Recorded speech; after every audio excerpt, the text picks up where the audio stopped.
धीरे बढ़ते चले गए और आज 1100 से भी ज्यादा हमारे बीच जातियां हो गई और उन जातियों में ऊंच नीच का प्रभाव हो गया। अभी थोड़े समय पहले देवराहा बाबा मचान पर बैठते थे, एक कपड़ा धारण करते थे, बड़े बड़े लोग उनसे आशीर्वाद लेने जाते थे। आज भी हमारे साधु संत जंगलों में रहते हैं, पहाड़ों पर रहते हैं, वो किसी भी इस भौतिक वैभव से दूर रहते हैं, क्योंकि उनके पास जो अपनी पूंजी है वो उनकी आध्यात्मिक ज्ञान है। ज्ञान से बड़ा कोई मनुष्य का मित्र नहीं होता। अगर हमारा बच्चा ज्ञानी है तो फिर उसको परेशानी होने की आवश्यकता नहीं है, क्योंकि धन एक ना एक दिन खर्च हो जाता है। धन को चोर भी लूट के ले जा सकता है, धन कोई छीन भी सकता है, लेकिन एक बार अगर हमारे अंदर ज्ञान आ गया, किसी कार्य करने को कुशलता आ गई और हम किसी कार्य को सीख गए। उदाहरण के लिए अगर हमसे कोई टीवी या फ्रिज संभालना आता है तो हम मुरादाबाद से कहीं भी जाए, चाहे रामपुर चले जाए, धामपुर चले जाए, दिल्ली चले जाए, बेंगलोर चले जाए, जहां टीवी फ्रिज खराब होगा हम सही करेंगे और बदले में हमें आजीविका मिल जाएगी। लेकिन अगर हमारे पास 500 रुपए था और हमने सोचा चलो रामपुर चलते हैं और रास्ते में जेब कट गई तो हमारे पास क्या बचेगा। इसलिए हमारा शास्त्र कहता है कि सबसे बड़ा जो हमारा मित्र है वो हमारा ज्ञान है। तो पहले हमें ज्ञानी होना है, और ज्ञान जब बढ़ता है तो हम सबसे पहले देखते हैं कि हमें जीवन में हमारे लिए सबसे महत्वपूर्ण चीजें क्या है। तो शास्त्र ने कहा कि हमारे जीवन में सबसे महत्वपूर्ण हमारी माँ है, जिसने हमें जन्म दिया। दूसरे नंबर पर हमारे पिता हैं, तीसरे नंबर पर हमारे गुरु हैं, चौथे नंबर पर हमारा राष्ट्र है, पांचवें नंबर पर हमारे अतिथि। पहले नंबर पर माँ है, माँ हमारे सामने विराजमान। अल्प ज्ञान से हम लोग सोचेंगे कि माँ हमारे बीच नहीं रही, ये हमारा अल्प ज्ञान है। शास्त्र कहता है माता पिता के जो रक्त कण है वो हमारी 7 पीढ़ियों तक हमारे अंदर विचरण करते हैं। हमारे माता पिता के योग से हम उत्पन्न हुए और हमारे जो रक्त है वो हमारे पुत्र में पुत्रियों में आएगा और वही पुत्र पुत्रियों से परपोत्र परपोत्रियों में आएगा। ये रक्त कण चलता है। अभी आप देखते हो कि हम लोग नेत्र दान करते हैं तो शरीर भले हमने 5 भौतिक तत्वों में विलीन कर दिया, लेकिन नेत्र संसार को देखते रहे। तो हम जन्म और मृत्यु के शब्दों में जो हम फंस जाते हैं, शास्त्र बोलता है जीना उसी का है जिसने यश को प्राप्त करा है, जिसने अपने कुल की कीर्ति को बढ़ाया है, जिसने अच्छे कार्य किए हैं, उसको जीवित माना गया है। कौन कह सकता है इतने महापुरुषों को हम याद करते हैं। आज भी हमने चंद्रशेखर आजाद जी को याद किया। चंद्रशेखर आजाद जी का बलिदान दिवस है, आज हमने उनको याद किया, तो वो काम बड़े काम हो। एक डाकू था बहुत बड़ा है, उसको मार दिया गया, आतंकवादी थे, मार दिया गया, उनको कौन याद करता है। तो शास्त्र बोलता है जिसने अपने कुल के यश को बढ़ाया है, जिसने अच्छे कार्य करके अपने कुल को कीर्ति में बनाया है, और जिसने अपने माँ के उदर में 9 महीने प्रसव पीड़ा को सफल बनाने के लिए इस धराधाम पर परोपकार किया है, दिल दुखियों की मदद करी है, वास्तव में वो जीवित रहता है, वो कभी मरता नहीं। मृत कौन है? जीते जिए वो मृत के समान है जो शास्त्रों के अनुसार अपना आचरण नहीं करता।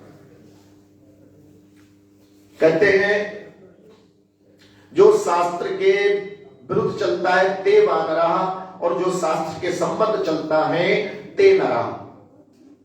अगर हम शास्त्र के विरुद्ध जाकर कोई भी आचरण करेंगे तो हम बानर के समान हो जाएंगे। बानर जिस पेड़ के फल को खाता है, थोड़ी देर में उसको क्या करता है, जोर जोर से हिलाता है। एक छत से दूसरी छत में जाएगा, बीच में खंबा मिलेगा तो उसको क्या कर देगा, हिलाएगा। उससे कुछ भी खंबा हिलाएगा, तुझे क्या मिला, बोले मैं तो बानर कुछ भी करूंगा। ऐसे बहुत सारे लोग मनमाना आचरण करते हैं। वो मनमाना आचरण करते हैं क्यों?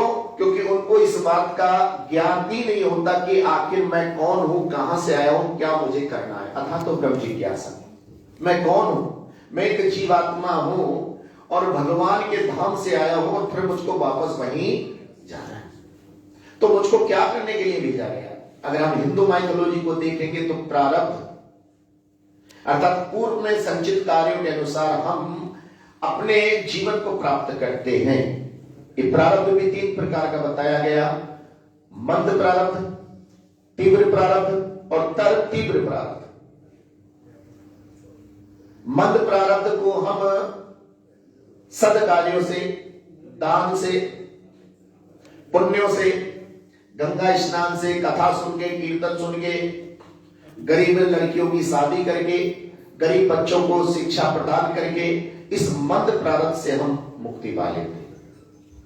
तीव्र प्रारब्ध, इसके लिए हमें विशेष जतन करने पड़ते हैं, अर्थात हम इस धराधाम पर आकर अपने जीवन में बहुत सारे विषयों को समायोजित करते हैं। फिर हम सोचते हैं कि भगवान ने जो हमें दिया वो केवल मेरे लिए ही नहीं है। क्या मैं अपने इस जीवन से कोई शिक्षा के संस्थान खोलकर, कोई बड़े बड़े यज्ञशालाएं, संस्कारशालाएं खोल के, क्या मैं कुछ अज्ञान लोगों को ज्ञान बना सकता हूं? भक्ति सिद्धांत सरस्वती ठाकुर जी महाराज बोलते हैं 1876 में, जिस समय अंग्रेजों का शासन चलता था, उन्होंने अपना सारा पैसा, सारा धन केवल इसलिए दान कर दिया कि जो बंगाली और संस्कृत की पुस्तकें हैं उनको इंग्लिश में, जर्मन में, यूरोपियन लैंग्वेज में ट्रांसलेट करके और पाश्चात्य देशों में प्रचार करा जाए, ताकि उनको पता लगे कि हमारे धार्मिक ग्रंथों में कितना दिव्य ज्ञान समाहित है। और भक्ति सिद्धांत सरस्वती ठाकुर जी महाराज बोलते हैं कि एक मनुष्य की सार्थकता इस बात पर निर्भर करती है कि उसने कितने अज्ञानी लोगों को राष्ट्रवाद और भक्ति का ज्ञान कराकर सन्मार्ग पर आरूढ़ कर दिया है। उस मानवता के मार्ग पर जिसका अंत भगवान के धाम, भगवान की कृपा परिधि में जाकर पूर्ण होता है, एक मनुष्य की सार्थकता, सफलता उसी में होती है। जगत कुशला प्रभुपाद जी ने कहा कि जिस शिक्षा को आज हम शिक्षा कहते हैं, कितने आईएएस, पीसीएस, आईपीएस अफसर इतना ज्ञान प्राप्त करने के बाद वो रिश्वत देते पकड़े जाते हैं, गलत कार्य करते पकड़े जाते हैं, तो इसका मतलब प्रभुपाद जी बोलते थे शिक्षा अधूरी है जब तक इस शिक्षा में हमारी आध्यात्मिक शिक्षा को नहीं मिलाया जाएगा। लोग कहते हैं महाराज जी राजनीति में धर्म नहीं होना चाहिए, या धर्म में राजनीति नहीं होनी चाहिए, अर्थात नाव पानी में रहे या पानी नाव में रहे। लोग सोचते एक ही बात है। बहुत सारे नेताजी भी मेरे पास आते हैं, बोलते हैं महाराज जी हम तो धर्म से उठ के राजनीति करते, हमारे लिए सारे धर्म एक बराबर है। यहाँ संप्रदाय की बात नहीं हो रही, यहाँ हिंदू मुस्लिम सिख ईसाई की बात नहीं हो रही। एक आईपीएस अफसर मुरादाबाद में एडीजीपी, उनका महाराज जी मैं तो धर्म से कोई मतलब नहीं रखता, हमारे लिए कर्तव्य पहले होता। जब उनसे पूछे धर्म क्या है, अरे धर्म का मतलब हिंदू मुस्लिम सिख ईसाई नहीं है। अगर आईपीएस अफसर हो, धर्मातीत आचरण करोगे तो तुम किसी से रिश्वत नहीं लोगे, किसी के साथ अन्याय नहीं करोगे, किसी गरीब पर, किसी निर्धन पर, किसी असहाय पर अत्याचार नहीं होने दोगे, यही तो धर्म है। आप निष्ठा से अपना ड्यूटी करोगे, यही तो धर्म है। एक राजनेता कह सकता है मैं कैसे धर्म निभाऊं, आपको पब्लिक ने चुना है, आप धर्मातीत आचरण करें, आप राम राज्य के अनुसार चलें, अर्थात प्रजा के एक एक व्यक्ति को आप व्यक्तिगत रूप से मिलें और उसकी समस्याओं का हल करें। आपकी निगाहों में सत्य पहले होना चाहिए, आपकी निगाहों में परोपकार पहले होना चाहिए, धर्म है। तो राजनीति में तो धर्म होना चाहिए, लेकिन धर्म में राजनीति नहीं होनी चाहिए। तो हमारा उद्देश्य क्या है कि हम पवित्र भारत वर्ष के इस भूमि पर जन्मे हैं, और इस भूमि पर जन्म लेने का तब तक सार्थकता नहीं होगी जब तक हम आध्यात्मिक ज्ञान के अनुशीलन में आगे नहीं बढ़ेंगे। तो प्रभुपाद जी बोलते हैं कि जब तक हम अपनी गीता, भागवत, रामायण, वेदों का ज्ञान को अपने जीवन में सम्मिलित नहीं करेंगे, तब तक हमारा जीवन स्तर ऊपर उठने वाला नहीं। मां हमारे जीवन की प्रथम पाठशाला होगी। 9 माह तुझको उदर में सुलाया, लगा के कलेजे से दूध पिलाया। बच्चे के लिए मां हर दुख है सहती, मां ऐसे ही होती। मां ने हमें जन्म दिया, मां ने इतना बड़ा हमारी वाटिका लगाई, पुत्र भी दे गई, पुत्री भी दे गई, पूरा भरा परिवार दे गई, और वो परिवार दे गई। कभी कभी तो बहुत सारे लोगों के नाम होते हैं, लेकिन हमारे परिवार के साथ तो नाम जुड़ा हुआ है चमन। और चमन का मतलब क्या होता है, बोलिए? वाटिका। तो लक्ष्मी देवी का तो चमन वाकई अच्छा है, उसमें तरह तरह के पुष्प हैं, उसमें सुगंधी भी है, देखने में भी सुंदर है। हम ऐसे कौन से कार्य करें जो हम अपनी दिवंगत माता की आत्मा को सच्ची श्रद्धांजलि दे दें, सच्चा सुख दे दें कि माता जी हम आपके नाम से समाज में ऐसे काम करेंगे, इसका यश इस लोक पे नहीं 3 लोक तक जाता है। मां, किसी ने बहुत बढ़िया सवाल किया कि माता और पिता में श्रेष्ठ कौन है? जो ज्ञानी लोग थे, हम खड़े हुए, मैंने कहा भैया बड़ा अपने कठिन सवाल हमारे सामने रख दिया, माता और पिता में कौन? कहा माता जन्म देती इसलिए श्रेष्ठ है। हमने कहा विज्ञान हमने पढ़ा है कि मां शरीर बनाती है, लेकिन वो जो प्राण होता है ना, वो किसके द्वारा पड़ता है? बोलो। तो ये वाली बात होगी कि मोबाइल ज्यादा श्रेष्ठ है या सिम? बोलो, मोबाइल ज्यादा श्रेष्ठ है या? तो मैंने कहा भाई मेरे लिए दोनों ही क्या है? श्रेष्ठ। तो एक और जिस बात का मैं विरोधी हूं, मैं अपने सनातन धर्म में भेदभाव का विरोधी हूं, तो एक भेद करने के लिए मुझे फिर यहां क्या करे हो? खड़ा करे हो। हम लोग जो 7 फेरे लेते हैं, जो हमारे माता पिता के 7 फेरे हुए, आपको जानकर आश्चर्य होगा, वो कोई शादी विवाह नहीं था, वो गोत्र का संक्रमण था। एक गोत्र में हमारे यहां विवाह नहीं होता, हमारी बिटिया दूसरे गोत्र में जा रही है, तो जो 7 फेरे हमारे विद्वान पुरोहित कराते हैं, वो वास्तव में क्या होता है? गोत्र का डाइवर्जन होता है, गोत्र का परिवर्तन होता है, और उसी रात्रि फेरे भरने के बाद फिर बिटिया का गोत्र बदल जाता है। और ये बात लगभग बहुत सारे लोगों को नहीं पता। बहुत सारे लोग विरोध करते हैं, महाराज जी हमारे इतने देवी देवता। अरे देवी देवता इतना होना कोई परेशानी की बात थोड़ी है, लेकिन उन देवी देवता का लॉजिक तो पता चलना चाहिए आपको।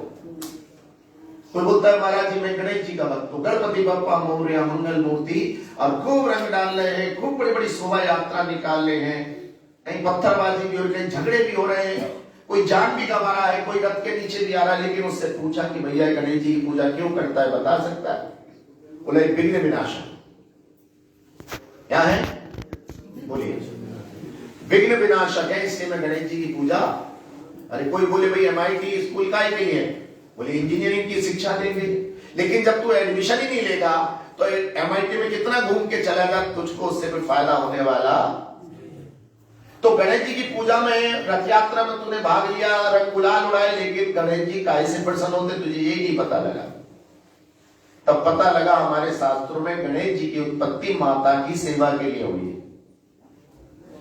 इसके लिए जब पार्वती की 2 जो सखियां थी, जया और विजया, उन्होंने कहा कि जितने भी गण हैं वो सब किसके हैं? शिव जी के। मैया हमारा कोई गण नहीं है। तब माता ने उपटन से उन गणेश जी को प्रकट किया, और उन पे एक ही सेवा थी, अपनी माँ की आज्ञा का पालन करना। इसलिए वो शंकर जी से भी क्या हो गए थे? युद्ध कर बैठे थे। तो हमने गणेश जी को तो याद रखा, उनका मोदक भी याद रखा, उनकी सवारी भी याद रखी, कई हास्य परिहास्य का कारण भी बने, लेकिन उसके पीछे जो ज्ञान था माता की भक्ति करना, वो हम सब भूल गए। और गणपति बप्पा मोरया और रंग लगा के हमने सोचा अब होली आने वाली है, होली क्यों मनाई जाती है? कहा गुजिए खाएंगे, दही बल्ले खाएंगे, इसलिए होली। तो किसी ने कहा ठीक है खूब शराब पिएंगे और पिलाएंगे, क्या होगी? किसी ने कहा नहीं रंग लगाएंगे, होली होगी। लेकिन यही नहीं पता लगा होली क्यों हुई, क्योंकि प्रहलाद महाराज को हिरण्यकशिपु की बहन होलिका ने अपनी गोद में बैठकर लकड़ियों के ढेर पर बैठ गई थी, क्योंकि उसको वरदान था संसार की कोई अग्नि तुझे जला नहीं पाएगी। लेकिन भगवान ने गीता में ये कहा कि हे अर्जुन, मेरे जो भक्त है, जो मेरा भक्त है, उसके भक्ति की जो प्रचंड अग्नि है वो सारे पाप कर्मों को जलाकर भस्म कर देती है। इसलिए जो 5 वर्ष के बालक थे प्रहलाद महाराज, वो भगवान के भक्त थे। जैसे उल्का मैया गोद में लेकर बैठी, उन्होंने हाथ जोड़े और भगवान का स्मरण शुरू कर दिया। 5 वर्ष का बालक निष्काम भाव से भगवान का स्मरण करा, इसलिए भगवान उसमें प्रकट हो गए। धू धू करके अग्नि जली और प्रहलाद की भक्ति की अग्नि में जो हिरण्यकशिपु की बहन थी, जिसका उद्देश्य उस निष्पाप बालक का वध करना था, वो स्वयं जल गई। इसी खुशी में हमने क्या बनाई, इसलिए हमने लकड़ी का ढेर लगाया था, लेकिन वो सब कुछ भूल गए। लोग बोले हम तो गन्ने भूनने जा रहे हैं। गन्ना नहीं भूनता, गन्ने के आगे बाली लगती है, वो बाली होती है गेहूं की। ये नई फसल है और पहली फसल हम अग्नि देवता को क्या करते हैं, समर्पित करते हैं। वेदों में भी अग्नि देवता को एक प्रमुख देवता माना गया है। प्रत्येक त्योहार पर हमारा कोई ना कोई लॉजिक था, प्रत्येक देवी देवता के पीछे। आजकल बालाजी महाराज, हनुमान जी महाराज, बस जैसी बालाजी का नाम आता है लोगों को खेलते कूदते लोग नजर आ जाते हैं।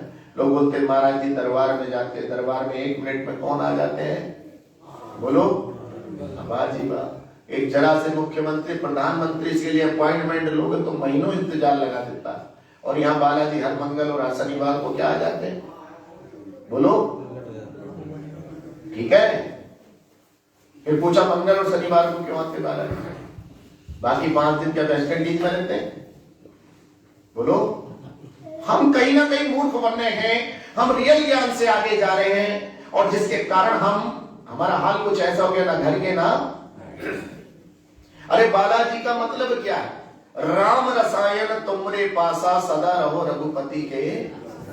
हमको दास बनाने के लिए बालाजी महाराज हमारे ऊपर कृपा करते हैं। जब तक हम हरि के दास नहीं होंगे तब तक बालाजी हमसे प्रसन्न होने वाले।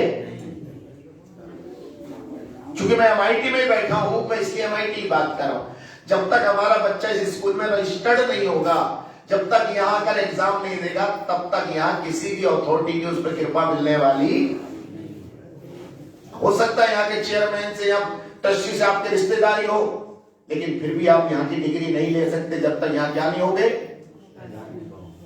ऐसी राम रसायन तुमने पासा, ये राम का रसायन क्या है, ये भगवान का स्मरण। ये भगवान का स्मरण हम क्यों करते, भाई कुछ लोग मूर्ति पूजा करते, कुछ लोग मूर्ति पूजा नहीं करते। जो मूर्ति पूजा नहीं करते वो भी ठीक है, जो मूर्ति पूजा करते वो भी। लेकिन मैं जानना चाहता हूं, जब आप भगवान के मंदिर में जाते हो, प्रार्थना करते हो, हाथ जोड़ के खड़े हो, तो सबसे पहले आंखें क्यों बंद होती है तुम्हारी, बोलिए। लीन होने के लिए है, भगवान में लीन होने के लिए, लीन होने के लिए या देखने के लिए, भगवान आत्मसात करने के लिए। आप वही बात आई, आत्मसात तब करो परमात्मा दिखाई देगा। तो जब हम मंदिर में जाते हैं, तो जब विशेष प्रार्थना का समय, तो हमारी आंखें बंद हो जाती है। इसका मतलब इन आंखों से हम भगवान को नहीं देख सकते।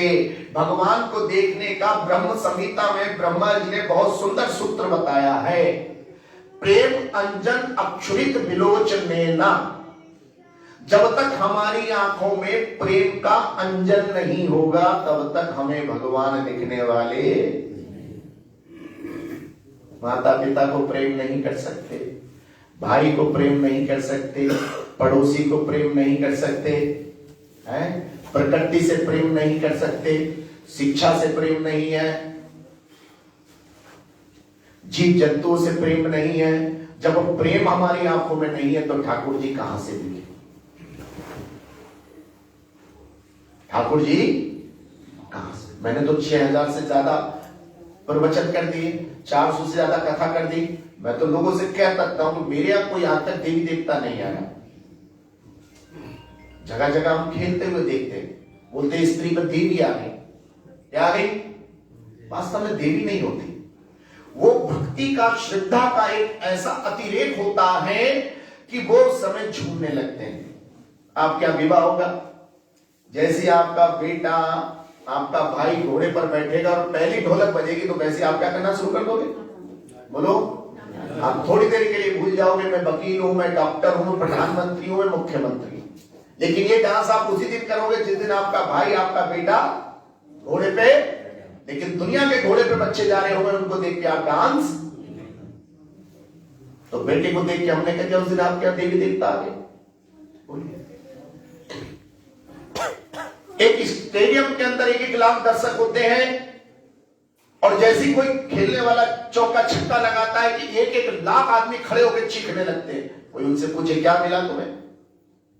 ये उनके आनंद का जो उनकी सीमा थी उससे भी मामला आगे बढ़ गया, तो इसलिए उनको होश ही नहीं रहा क्या हुआ।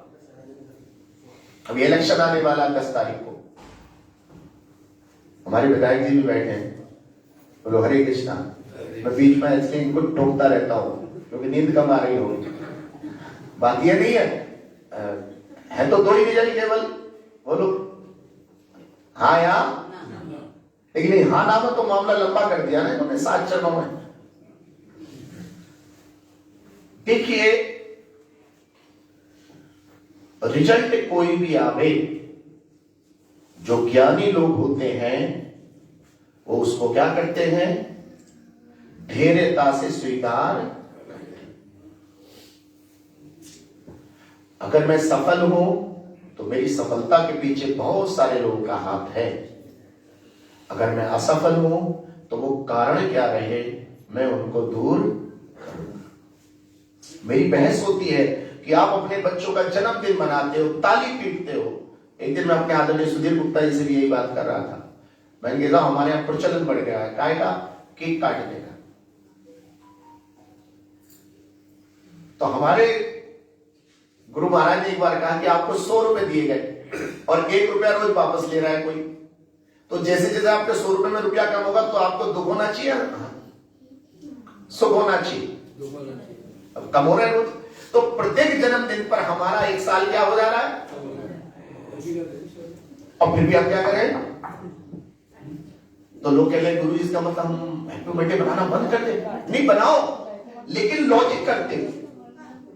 ये जन्मदिन हमें बनाना है हैप्पी बर्थडे कब? जब हम उस हैप्पी बर्थडे पर परमात्मा का स्मरण करें, हे परमात्मा तेरी कृपा से हमारा 1 साल और बढ़िया करके क्या हो गया, पूरा हो गया। इस साल और मेरा क्या रखना। मिलता है सच्चा सुख केवल भगवान तुम्हारे। होटल में जाने के बाद हैप्पी बर्थडे नहीं होगा, ध्यान रखना भैया। परमात्मा को याद करोगे तब हैप्पी बर्थडे होगा, क्योंकि मिलता है सच्चा सुख केवल भगवान तुम्हारे। तो उस दिन हम हैप्पी बर्थडे बना के देखो 2021 में भगवान कितना बढ़िया रहा।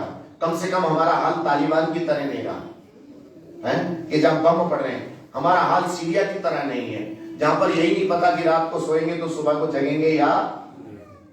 यहां पर सब कुछ है। भगवान ने यहाँ अच्छा मौसम दिया है, भगवान ने यहाँ खाने को अन्न दिया है, पीने को शुद्ध पानी दिया है, और इतने बढ़िया बढ़िया हमारे पड़ोसी रिश्तेदार दिए हैं। इन सबको भगवान को साधुवाद देते हुए अगले वर्ष में प्रवेश करने को ही सच्ची वर्षगांठ कहते हैं। इसलिए हमारे एक एक संस्कार के साथ भगवान का नाम संकीर्तन जोड़ा गया। वेदों का ज्ञान, वेदों का यज्ञ बताया गया कि वेदों को पढ़िए, उसके अनुसार यज्ञ करिए, यज्ञ करने से शुद्धता आती है। ये तो लोग बोलते हैं महाराज जी 9 दिन हम दुर्गा जी के व्रत करते हैं और सुगंधी जलती, कितना बढ़िया वातावरण रहता है। और जब मैं कहता हूं 9 दिन को बढ़ा के 365 दिन क्यों नहीं कर लेते? महाराज जी हम तो कभी कभी ले लेते हैं, रोज वाले नहीं है।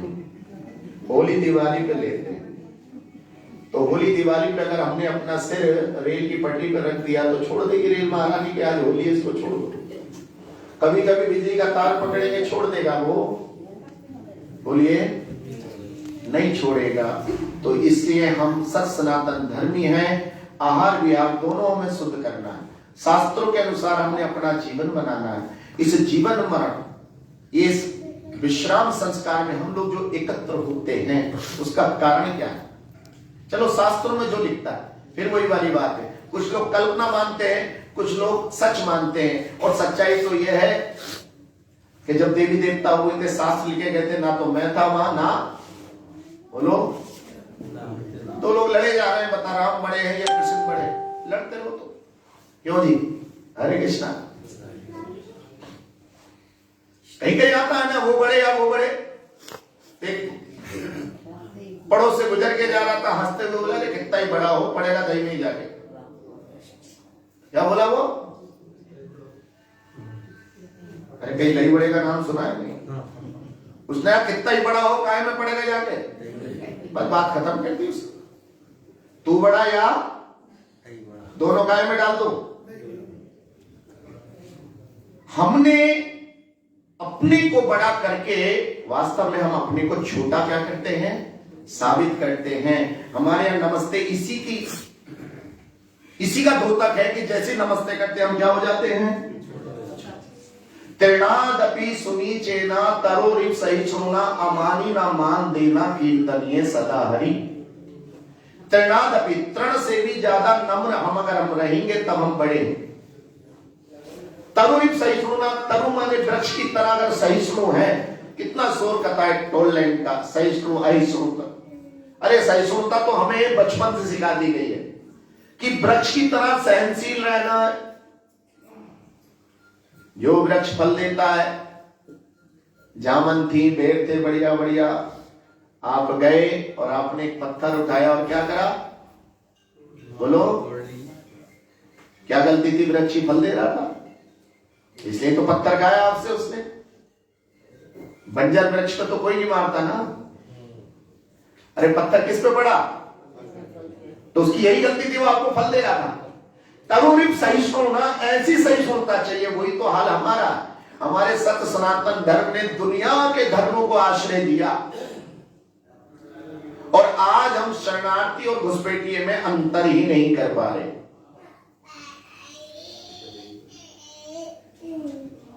शरणार्थी और घुसपैठिए में हम क्या नहीं कर पा रहे, बोलो। इसे भी हमने, जो हमारे राष्ट्र की संप्रभुता पे आंच आ रही है, उसको भी हमने राजनीति की भेंट चला दी। आज धर्म के ज्ञान का जो विस्तार हमारा होना चाहिए थे, अरे सम्राट अशोक ने अपने पुत्र पुत्रियों को धर्म के ऊपर दान करा। जाओ, किसी को जापान भेजा, किसी को चाइना भेजा, किसी को मॉरिशस भेजा, जाकर प्रचार करो। कलिंग की युद्ध के बाद आज हम क्या करें? मेरा बढ़िया सा व्यापार हो जाए, मेरा खूब बड़ा एम्पायर हो जाए, उससे होगा क्या? ताजमहल जिसके लिए बना था, उसने ताजमहल के दर्शन नहीं करे थे, तो फायदा क्या हुआ? कुतुब मीनार भी किसी ने खड़ी करी होगी, वो तो चला गया, लेकिन कुतुब मीनार। तो हमें भी ये सोचना है कि हम क्या करने आए हैं। यहां पर हम अपने ऐसे अज्ञान में डूबे हुए लोगों को क्या करने आए हम? ओम अज्ञान तिमिरंधस्य ज्ञानंजन शलाकया चक्षुरुन्मीलितं येन तस्मै श्री गुरुवे। ओम अज्ञान तिमिरंधस्य, आज हमारे संसार में अज्ञान का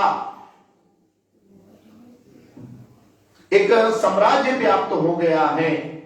ज्ञानंजन शलाकया, ज्ञान के अंजन में शला का मतलब सलाई को डुबोइए और आंखों पे लगाइए, तब हमें सब कुछ तस्वीर साफ हो जाएगी कि आए थे हरि भजन को, मीठे लागे दाम, दुविधा में दोनों पड़े, माया मिली ना राम।